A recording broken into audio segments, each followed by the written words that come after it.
మీరు వింటారు ధన మూలం ఇదం జగత్ అని, కానీ అసలు అర్థం అది కాదు. ప్రేమ మూలం ఇదం జగత్. దానికి ముందు 3 పాదాలు ఉన్నాయి. ఏంటి అని అంటే వేదమూలం ఇదం బ్రాహ్మ్యం, భార్యామూలం ఇదం గృహం, కృషి మూలం ఇదం ధాన్యం, ప్రేమ మూలం ఇదం జగత్. అంటే వేదాలు పరిరక్షింపబడాలి, వేదాలు నిలబడాలంటే ఆ బ్రహ్మచర్యాన్ని పాటించిన వాడు, ఆ యొక్క బ్రాహ్మణోత్తముల వల్ల వేదాలు కాపాడబడతాయి, వేదాలు నిలబడతాయి. రెండోది ఏంటి? భార్యామూలం ఇదం గృహం. ఒక గృహం నిలబడాలి అని అంటే ఆ గృహిణి మంచిదైతే, ఆ గృహిణి సంస్కారవంతురాలైతే ఆకర్షణ ఇంటికి పెరుగుతుంది. ఇక మూడోది ఏంటి? కృషి మూలం ఇదం ధాన్యం. ధాన్యం ఎప్పుడు సమృద్ధిగా ఉంటుందంట?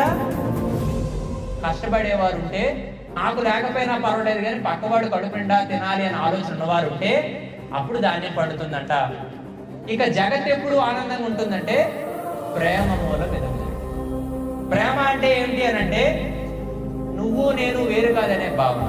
ఈ ప్రేమ కలిగిన మనుషులు ఎట్లా ఉంటారని అంటే ఎదుటివారి యొక్క కష్టాన్ని వీరు కష్టంగా భావిస్తారు, ఎదుటివారి కన్నీరుని చూస్తే వీరు కన్నీరు తెచ్చుకుంటారు, ఎదుటివారి ఆనందం వారి ఆనందంగా భావిస్తారు, ఎదుటివారి సంతోషమే వారి సంతోషమని వారి ముఖంలో నవ్వును చూస్తే వీరు నవ్వుతారు. ఇది ప్రేమ కలిగిన వ్యక్తుల లక్షణం.